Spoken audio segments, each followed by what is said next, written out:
Our digestive system is made up of a series of organs that allows our body to get the nutrients and energy it needs from the food we eat.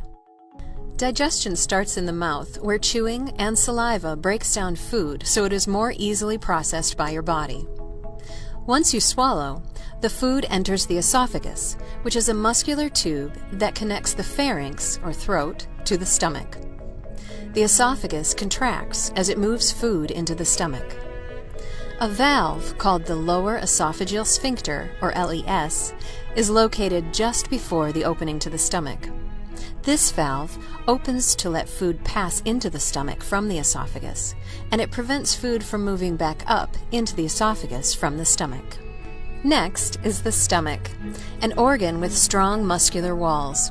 It holds the food and mixes it with acid and enzymes that continue to break the food down into a liquid or paste. Almost 20 feet long, the small intestine, also called the small bowel, is the workhorse of the digestive system.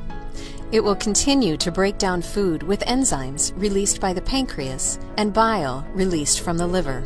It is made up of 3 segments: the duodenum, which continues the breakdown of food, and the jejunum and ileum, which are mainly responsible for the absorption of nutrients. Aiding the digestive process is the pancreas. Among its other functions, the pancreas helps digestion by producing digestive enzymes and secreting them into the duodenum, the first segment of the small intestine. These enzymes break down protein, fats, and carbohydrates. The liver is another organ with many functions.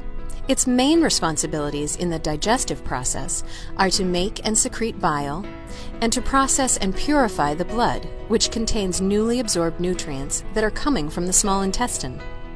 Bile has 2 main purposes: to help absorb fats and to carry waste from the liver that cannot pass through the kidneys. Bile made in the liver travels to the small intestine through bile ducts.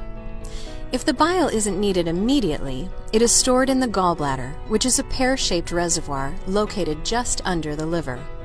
The gallbladder sends this stored bile into the small intestine to aid in the digestion of food. Next along the journey is the colon, or large intestine. It is a 5 to 7 foot long muscular tube that connects the small intestine to the rectum and is responsible for processing waste so that defecation is easy and convenient. The rectum is an 8-inch chamber that connects the colon to the anus. The rectum receives stool from the colon, sends signals to the brain if there is stool to be evacuated, and holds stool until evacuation can happen. The last part of the digestive tract, the anus, consists of pelvic floor muscles and 2 anal sphincters, internal and external. Together, their jobs are to detect contents in the rectum, determine whether the contents are liquid, gas, or solid, and then control when stool should or shouldn't be excreted from the body. It's useful to understand the digestive system and the role it plays in your overall health and well-being. Knowing where to go when conditions of the digestive system affect your health and well-being is just as important. The University of Michigan Health System is home to one of the largest digestive health and liver disease programs in the country, providing prevention, diagnosis, and treatment of diseases involving the gastrointestinal tract and liver.